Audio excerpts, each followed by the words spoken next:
Welcome to study zone PC की तरफ से सभी साथियों का अभिनंदन और नमस्कार दोस्तों। आज मैं 14 जनवरी 2022 डेली करंट अफेयर लेकर उपस्थित हूं। सबसे पहले सबसे तेज जानकारी, विस्तृत जानकारी, नवीनतम क्वेश्चनों के साथ स्टडी जोन पीसी की तरफ से आप सभी लोगों से अनुरोध है कि आप चैनल को सब्सक्राइब कर दें। सब्सक्राइब का बटन रेड बटन है, रेड बटन पर क्लिक करें जिससे मेरे आने वाले तमाम ज्ञानवर्धक वीडियो का नोटिफिकेशन मिल सके और आप लाभान्वित हो सकें। फर्स्ट क्वेश्चन, सुप्रीम कोर्ट ने प्रधानमंत्री की सुरक्षा चूक मामले की जांच समिति का अध्यक्ष कौन बना है? दोस्तों, निम्न ऑप्शनों में ऑप्शन सी सुप्रीम कोर्ट की पूर्व जज इंदु मल्होत्रा इस प्रश्न का सही उत्तर है। सुप्रीम कोर्ट ने प्रधानमंत्री की सुरक्षा चूक मामले में पंजाब यात्रा के दौरान जो चूक हुई थी उसके लिए बुधवार को शीर्ष न्यायालय की पूर्व जज इंदु मल्होत्रा की अध्यक्षता में 5 सदस्यीय समिति का गठन किया है। समिति में ये शामिल हैं, पीठ ने एनआईए के आईजी, चंडीगढ़ के पुलिस डीजी, पंजाब और हरियाणा हाई कोर्ट के रजिस्ट्रार जनरल और पंजाब के अतिरिक्त डीजीपी सुरक्षा को समिति का सदस्य नियुक्त किया है। समिति जल्द से जल्द अपनी रिपोर्ट दाखिल करेगी। दोस्तों, जिम्मेदार कौन होगा इसके बिंदुओं पर जांच करेगी। सुरक्षा उल्लंघन के लिए कौन कौन जिम्मेदार हैं, किस हद तक उपचारात्मक उपाय आवश्यक हैं, भविष्य में ऐसी घटना न हो, समिति इस पर सुझाव देगी। Next question, brokerage company UBS securities ने चालू वित्त वर्ष के लिए भारत के घरेलू उत्पाद की वृद्धि दर कितना प्रतिशत कर दिया? दोस्तों, निम्न ऑप्शनों में ऑप्शन बी 9.1% इस प्रश्न का सही उत्तर है। दोस्तों, ब्रोकरेज कंपनी यूवीएस सिक्योरिटीज ने चालू वित्त वर्ष के लिए भारत के सकल घरेलू उत्पाद की वृद्धि दर के अनुमान को 9.5% से घटाकर 9.1% कर दिया। कोरोना वायरस के नए स्वरूप ओमिक्रॉन के मामलों में तेजी और चालू वित्त वर्ष की मार्च तिमाही के आर्थिक गतिविधियों पर प्रभाव का हवाला देते हुए कंपनी ने जीडीपी में वृद्धि के अनुमान को कम कर दिया। यूवीएस सिक्योरिटीज ने हालांकि वित्त वर्ष 2022 और 2023 तक के लिए जीडीपी के वृद्धि के अनुमान को संशोधन करके 8.2% कर दिया। इससे पहले कंपनी ने वित्त वर्ष 2022-23 के लिए जीडीपी में 7.7% की वृद्धि का अनुमान जताया था। वहीं विश्व बैंक ने अपने जून के 8.3% के अनुमान को कायम रखते हुए कहा कि अर्थव्यवस्था में सुधार अभी व्यापक नहीं है। नेक्स्ट क्वेश्चन, नैनीताल स्थित आर्यभट्ट विज्ञान शोध संस्थान एरिज के नेतृत्व में वैज्ञानिक के समूह ने बिना चुंबकीय क्षेत्र वाले दुर्लभ तारे की खोज की। इस हार्ट बीट स्टार का नाम दिया गया। इस तारे को खोजने वाली टीम का नेतृत्व किसने किया? दोस्तों, निम्न ऑप्शनों में ऑप्शन बी डॉक्टर संतोष जोशी इस प्रश्न का सही उत्तर है। नैनीताल स्थित आर्यभट्ट विज्ञान शोध संस्थान एरिज के नेतृत्व में वैज्ञानिक के समूह ने बिना चुंबकीय क्षेत्र वाले दुर्लभ तारे की खोज की। इसका प्रकाश वक्र की समानता से आता है जो दिल की धड़कन जैसे पैटर्न बनाता है, इसीलिए हार्ट बीट स्टार का नाम दिया गया। यह तारा पृथ्वी के सबसे करीब मौजूद कर्क तारामंडल में है। इस तारे को खोजने वाली टीम का नेतृत्व एरिज के खगोल वैज्ञानिक डॉक्टर संतोष जोशी ने किया। उनके साथ 11 अन्य देशों के वैज्ञानिक शामिल थे।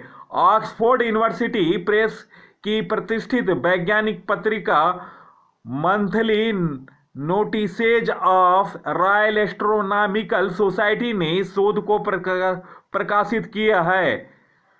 दोस्तों, एरिज के पब्लिक आउटरीच कार्यक्रम प्रभारी डॉक्टर वीरेंद्र यादव के अनुसार 2 तारे जो एक दूसरे की परिक्रमा करते हैं उन्हें बाइनरी स्टार कहा जाता है।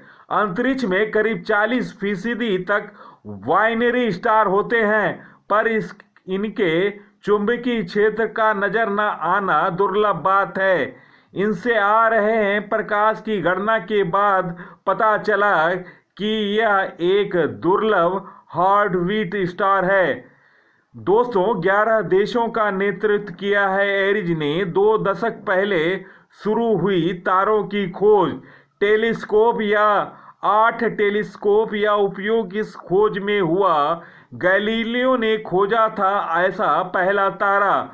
दुनिया भर के खगोल वैज्ञानिक अब तक केवल 180 हार्टबीट स्टार ही खोज पाए, इसलिए यह दुर्लभ खोज माना जा रहा है। दोस्तों, खगोल विज्ञान के लिए यह बहुत बड़ी सफलता है। नेक्स्ट क्वेश्चन, भारतीय अंतरिक्ष अनुसंधान इसरो का नया चेयरमैन किसे नियुक्त किया गया? दोस्तों, निम्न ऑप्शनों में ऑप्शन बी एस सोमनाथ इस प्रश्न का सही उत्तर है। केंद्र सरकार ने बुधवार को वरिष्ठ रॉकेट वैज्ञानिक एस सोमनाथ को भारतीय अंतरिक्ष अनुसंधान इसरो का चेयरमैन नियुक्त कर दिया। सोमनाथ को भारत के सबसे ताकतवर space rocket GSLV MK3 launcher के विकास कार्य का नेतृत्व करने वाले वैज्ञानिकों में गिना जाता है।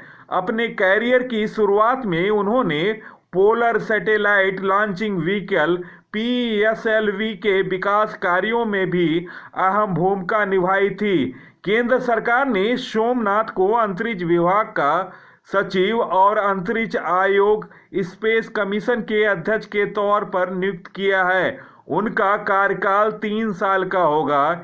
इससे पहले वे 22 जनवरी 2018 से लेकर अब तक Vikram Sarabhai space centre BSSP के निदेशक का पद संभाल रहे थे। अब वह इसरो के सिवन की जगह लेंगे और 22 जनवरी को अपना कार्यभार संभालेंगे। दोस्तों, इसरो के बारे में जानते हैं। भारतीय अंतरिक्ष अनुसंधान संगठन मुख्यालय बेंगलुरु कर्नाटक है। स्थापना 15 अगस्त 1969। संस्थापक हैं विक्रम साराभाई। अध्यक्ष 22 जनवरी को हो जाएंगे एस सोमनाथ। दोस्तों, इसरो के सूर्य अध्ययन मिशन का नाम है आदित्य L1। भारत के अंतरिक्ष का पितामह विक्रम साराभाई को माना जाता है। भारत के 104 उपग्रहों अपने सबसे अधिक उपग्रह का रिकॉर्ड PSLV-37 रॉकेट से भेजा था। इसरो के मंगल मिशन, जिसे 5 नवंबर 2013 को लॉन्च किया गया था, इसका नाम था मार्स ऑर्बिटर मिशन। भारत और जापान के चंद्र मिशन का नाम है लुपेक्स। 22 जनवरी 2022 को इसरो के अध्यक्ष बनेंगे एस सोमनाथ। भारत में अंतरिक्ष विज्ञान के जनक हैं विक्रम साराभाई। भारत का पहला मानव युक्त अंतरिक्ष मिशन गगनयान है। वान कर्मन पुरस्कार से सम्मानित डॉक्टर के सिवन है।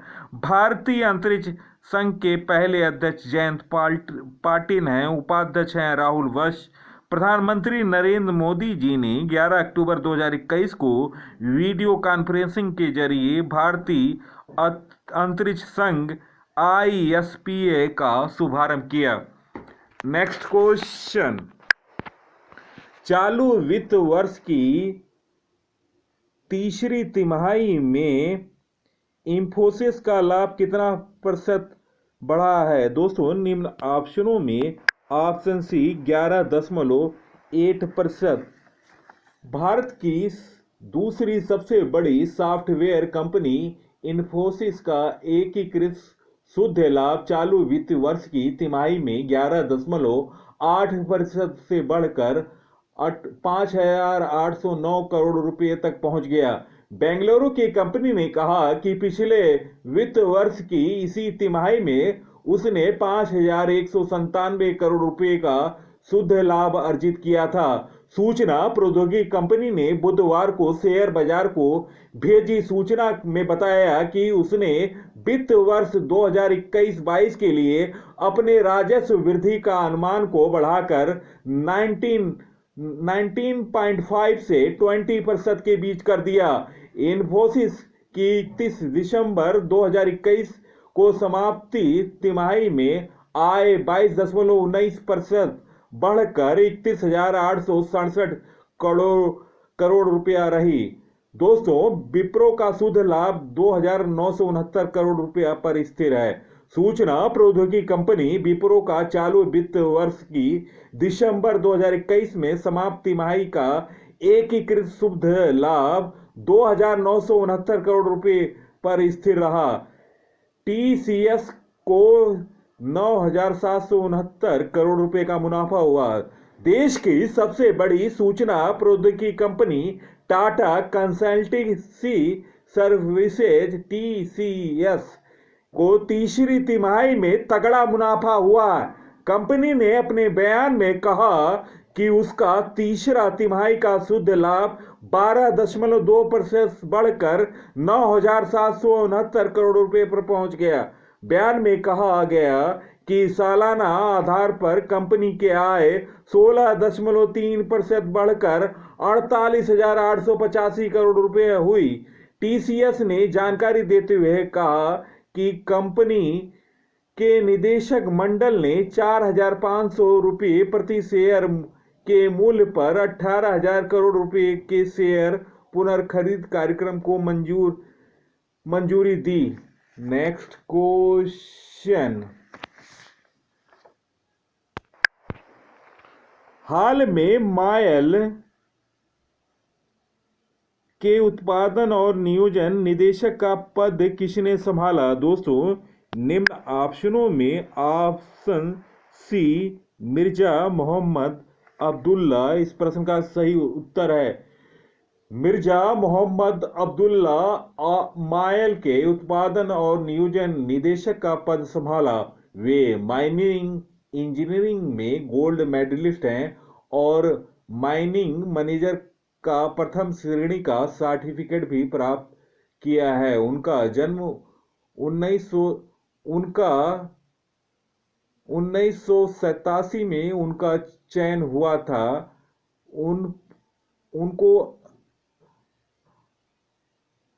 उनको जनरल मैनेजर मायल के पद पर कार्यरत थे।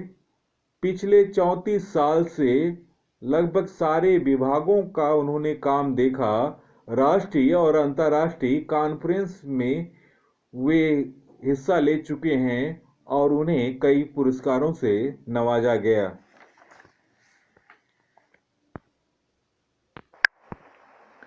Next question. राष्ट्रीय युवा दिवस किस दिन मनाया जाता है? दोस्तों, निम्न ऑप्शनों में ऑप्शन ए 12 जनवरी इस प्रश्न का सही उत्तर है। इस दिवस को मनाने का मुख्य उद्देश्य भारत के युवाओं के बीच स्वामी विवेकानंद के आदर्शों और विचारों के महत्व को फैलाना है। 2022 में हम स्वामी विवेकानंद, जिनका जन्म 12 जनवरी 1863 को हुआ था, हम इस वर्ष 159वीं जयंती मना रहे हैं। 2022 की थीम है यह सब दिमाग में है, it is all in the mind. Next question. Eric Garcetti को किस देश में अमेरिका का राजदूत नियुक्त किया गया? दोस्तों निम्न ऑप्शनों में ऑप्शन ए भारत इस प्रश्न का सही उत्तर है। हाल में अमेरिकी राष्ट्रपति ने जो बाइडेन ने एरिक गॉर्सेटी को भारत में राजदूत नियुक्त किया है। एरिक गॉर्सेटी वर्तमान में लॉस एंजलिस में मेयर हैं। दोस्तों अमेरिका के बारे में जानते हैं। अमेरिका की स्वतंत्रता दिवस 4 जुलाई को मनाया जाता है। 49वीं समांतर रेखा अमेरिका और कनाडा को अलग करती है। अमेरिका के मोंटाना राज्य में स्थित बूटे खान विश्व की सबसे बड़ी तांबे की खान है। अमेरिका के ओंटारियो में विश्व की सबसे बड़ी सोने की खान है। न्यूयॉर्क शहर को गगनचुंबी इमारतों का नगर और एम्पायर सिटी और सैन फ्रांसिस्को शहर को सिटी ऑफ गोल्डन गेट के उपनाम से जाना जाता है। अमेरिका में स्थित अल्पेशियन पर्वत उच्च कोटि के एंथ्रासाइट व बिटुमिनस कोयले के भंडारण के लिए विश्व प्रसिद्ध है। न्यूयॉर्क स्थित American museum of natural history विश्व का सबसे बड़ा म्यूजियम है। फ्लोरिडा जल मड्रू मध्य मैक्सिको की खाड़ी और अटलांटिक सागर को जोड़ता है तथा अमेरिका को वेस्ट इंडीज से अलग करता है। अमेरिका का वाशिंगटन शहर पोटोमैक नदी और न्यूयॉर्क शहर हडसन नदी के तट पर स्थित है। अमेरिका की राजधानी वाशिंगटन डीसी है। राष्ट्रपति जो बाइडेन है। उपराष्ट्रपति कमला हैरिस हैं। दोस्तों अमेरिका की संसद का नाम कांग्रेस है। अमेरिका की मुद्रा डॉलर है। अमेरिका उत्तरी अमेरिका महाद्वीप में स्थित है। अमेरिका की स्पेस एजेंसी का नाम नासा, मुख्यालय वाशिंगटन डीसी है। यूएसए की सबसे लंबी नदी मिसौरी नदी है। क्षेत्रफल की दृष्टि से अमेरिका विश्व का सबसे चौथा बड़ा देश है। जनसंख्या की दृष्टि से अमेरिका विश्व का तीसरा सबसे बड़ा देश है। अमेरिका का सबसे लंबा पर्वत रॉकी माउंटेन है। अमेरिका के घास के मैदान को प्रेरी कहते हैं। अमेरिका का पहला लिखित संविधान अमेरिका का है। अमेरिका के संविधान से भारत के संविधान में लिया गया प्रस्तावना का विचार, मौलिक विचार, न्यायिक पुनरावलोकन, संविधान की सर्वोच्चता, निर्वाचित राष्ट्रपति, न्यायपालिका की स्वतंत्रता, न्यायिक अधिकार, सर्वोच्च न्यायालय का प्रावधान, मोनोलुआ ज्वालामुखी हवाई द्वीप में स्थित है। अमेरिका के कुल 51 प्रांत हैं। Next question. दोस्तों अंतर्राष्ट्रीय नियुक्तियां हाल में यूनिसेफ की नई प्रमुख बनी हैं। कैथरीन रसेल ऑस्ट्रिया के नए चांसलर बने हैं। कॉल नेहमर चिली के सबसे युवा राष्ट्रपति बने हैं। ग्रेबियन बोरिक विश्व एलपीजी एसोसिएशन के भारतीय अध्यक्ष बने हैं। श्रीकांत माधव वैश्य भारतीय मूल की महिला लीना नायर को फ्रांस की लग्जरी कंपनी सैल चैनल की ग्लोबल सीईओ बनाया गया। Next question. हाल में यूनेस्को ने किस भाषा में भारतीय धरोहरों का विवरण छापने की सहमति दी है? उत्तर ऑप्शन सी इस प्रश्न का सही उत्तर है। दोस्तों हाल में विश्व हिंदी दिवस पर संयुक्त राष्ट्र शैक्षणिक, वैज्ञानिक एवं सांस्कृतिक संगठन यूनेस्को ने अपनी वेबसाइट पर भारत के विश्व धरोहर स्थलों का हिंदी विवरण जारी करने की घोषणा की है। दोस्तों हिंदी का दबदबा 42 करोड़ लोग पूरी दुनिया में हिंदी लोग बोलते हैं। 13 देशों में हिंदी बोली जाती है। 30 से अधिक देशों में हिंदी पढ़ी और पढ़ाई जाती है। 150 से ज्यादा शैक्षणिक संस्थानों में हिंदी पढ़ाई जाती है। 100 विश्वविद्यालय में हिंदी के लिए अध्यापन केंद्र खुले हैं।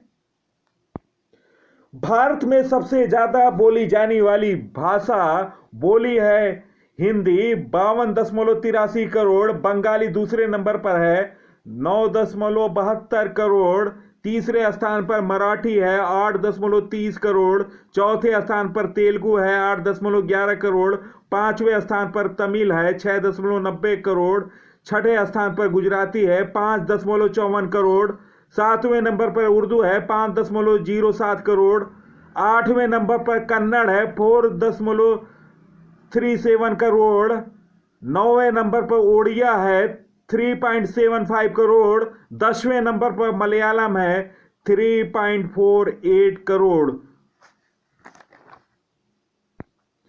इन देशों में बोली जाती है Hindi. Bharat, Nepal, America, Mauritius, Trinidad, New Zealand, Uganda, Singapore, Fiji, दक्षिण Africa, Suriname, United Kingdom, Germany. Next question, north east festival का 9वां संस्करण कहां आयोजित किया गया था? दोस्तों निम्न ऑप्शनों में ऑप्शन सी गुवाहाटी इस प्रश्न का सही उत्तर है। दोस्तों इस उत्सव का मुख्य उद्देश्य उत्तर पूर्व क्षेत्र की वाणिज्य और पर्यटन क्षमता को बढ़ावा देना और उनका उजागर करना है। उत्सव का आयोजन लाइव संगीत और नृत्य प्रदर्शन के साथ एक कार्निवल के रूप में किया गया था। दोस्तों असम के बारे में जानते हैं। असम का गठन 26 जनवरी 1950 को हुआ। क्षेत्रफल रैंक 17वां है, जनसंख्या रैंक 15वां है, साक्षरता दर 72.19% है, लिंगानुपात 958 है। मुख्यमंत्री असम के हेमंत बिस्वा शर्मा हैं, राज्यपाल जगदीश मुखी हैं, मुख्य न्यायाधीश हैं सुधांशु धूलिया। लोकसभा 14, राज्यसभा 7, विधानसभा 126 सीट है। जिलों की संख्या 33 है। राजकीय पशु एक सींग वाला गैंडा, राजकीय पक्षी श्वेत पंख वाला काठ बत्तख, राजकीय वृक्ष होलांग, राजकीय फूल द्रौपदी माला, लोक नृत्य बंगरुबा तथा Bihu. National park Kaziranga national park, Manas national park, Rajiv Gandhi Orang national park, Dibru Saikhowa national park तथा नामेरी नेशनल पार्क, रायमोना वन अभयारण्य, देहांग पटकाई अभयारण्य। असम की सीमा 7 पड़ोसी राज्यों से लगी है, पश्चिम बंगाल, मेघालय, त्रिपुरा, मणिपुर, नागालैंड, अरुणाचल, मिजोरम। नेक्स्ट क्वेश्चन, अंतर्राष्ट्रीय मुद्रा कोष के नए अर्थशास्त्री कौन बने? दोस्तों निम्न ऑप्शनों में ऑप्शन सी पियरे ओलिवियर गोरिचिन्स इस प्रश्न का सही उत्तर है। दोस्तों अंतर्राष्ट्रीय कोष के नए मुख्य अर्थशास्त्री पियरे ओलिवियर गोरिचिन्स बने। फ्रांस में जन्मे अर्थशास्त्री पियरे ओलिवियर गोरिचिन्स का अंतर्राष्ट्रीय मुद्रा कोष IMF के अगले मुख्य अर्थशास्त्री के रूप में नामित किया गया। पियरे ओलिवियर गोरिचिन्स ने गीता गोपीनाथ की जगह ली। दोस्तों IMF का full form international monetary fund अंतर्राष्ट्रीय मुद्रा कोष। स्थापना हुआ 27 दिसंबर 1945। मुख्यालय वाशिंगटन DC, USA। सदस्य देशों की संख्या 190। अध्यक्ष Kristalina Georgieva. Next question, Bharat का पहला हेली हब कहां स्थापित किया जाएगा? दोस्तों निम्न ऑप्शनों में ऑप्शन बी गुरुग्राम हरियाणा। यह हेली हब अपनी तरफ का पहला ऐसा होगा जिसमें हेलीकॉप्टर के लिए एक ही स्थान पर सुविधाएं होंगी और इस हेली हब को हेलीपोर्ट, हैंगर, मरम्मत और किसी भी अन्य संबंधित सेवाओं जैसे कई विमानन सुविधाओं के लिए डिजाइन किया जाएगा। दोस्तों हरियाणा के बारे में जानते हैं। हरियाणा की राजधानी चंडीगढ़ है। मुख्यमंत्री मनोहर लाल खट्टर हैं, बीजेपी पार्टी से संबंधित हैं। गवर्नर हैं बंडारू दत्तात्रेय। मुख्य न्यायाधीश रविशंकर झा। लोक नृत्य फाग नृत्य, सांग नृत्य, छाग छठी नृत्य, खोरिया नृत्य, धमाल नृत्य, डफ नृत्य, धूमर नृत्य, झूमर नृत्य। हरियाणा की 5 पड़ोसी राज्यों के साथ सीमा लगी है: उत्तर प्रदेश, राजस्थान, पंजाब और हिमाचल प्रदेश। उत्तराखंड। लोकसभा की 10 सीट, राज्यसभा की 5 सीट, विधानसभा की 90 सीट। हरियाणा के राष्ट्रीय उद्यान है कौलेश्वर। हरियाणा में महाभारत का युद्ध कुरुक्षेत्र में लड़ा गया। हरियाणा के मिलेनियम शहर गुरुग्राम को कहा जाता है। Next question, global risk report 2022 को किसने जारी किया? दोस्तों, निम्न ऑप्शनों में ऑप्शन डी विश्व आर्थिक मंच WEF। दोस्तों, यह रिपोर्ट व्यापार, सरकार और समाज में विशेषज्ञों और वैश्विक नेताओं की वैश्विक जोखिम धारणाओं को ट्रैक करती है। यह रिपोर्ट 5 श्रेणियों, आर्थिक श्रेणी, पर्यावरण श्रेणी, भू राजनीतिक श्रेणी, सामाजिक श्रेणी और तकनीकी श्रेणी के जोखिमों की जांच करती है। दोस्तों, WEF का full form world economic forum, विश्व आर्थिक मंच। स्थापना जनवरी 1971 को हुआ। मुख्यालय कोलगनी, स्विट्जरलैंड। अध्यक्ष क्लाउस स्काव है। दोस्तों, टॉप रिपोर्ट विश्व प्रतिभा रैंकिंग 2021 को जारी किया है international institute for management development IMD। State health index 2021 जारी किया है नीति आयोग। सुशासन सूचांक को जारी किया है केंद्रीय मंत्री Amit Shah. Asia power index 2021 को जारी किया है लोवी इंस्टीट्यूट, मुख्यालय Sydney, Australia. Global health security index 2021 को जारी किया है न्यूक्लियर थ्रेट इनिशिएटिव NTI और Johns Hopkins centre for health security. Next question, Asia cup के लिए भारतीय हॉकी महिला टीम का कप्तान किसे बनाया गया? दोस्तों, निम्न ऑप्शनों में ऑप्शन सी सविता इस प्रश्न का सही उत्तर है। अनुभवी गोलकीपर सविता मस्कट में होने वाली महिला एशिया कप हॉकी टूर्नामेंट में भारतीय दल की 18 सदस्यीय टीम की अगुवाई करेंगी। हॉकी इंडिया ने बुधवार को टीम घोषित किया, जिसमें टोक्यो ओलंपिक खेलों के 16 खिलाड़ी शामिल हैं। नियमित कप्तान रानी चोटिल हैं, इस कारण सविता को कप्तान बनाया गया है। 21 से 28 जनवरी के बीच होने वाले टूर्नामेंट के लिए सविता को कप्तान बनाया गया। भारत को जापान, मलेशिया और सिंगापुर के साथ पूल ए में रखा गया। भारतीय टीम खिताब बचाने के लिए अभियान की शुरुआत पहले दिन मलेशिया के खिलाफ करेगी।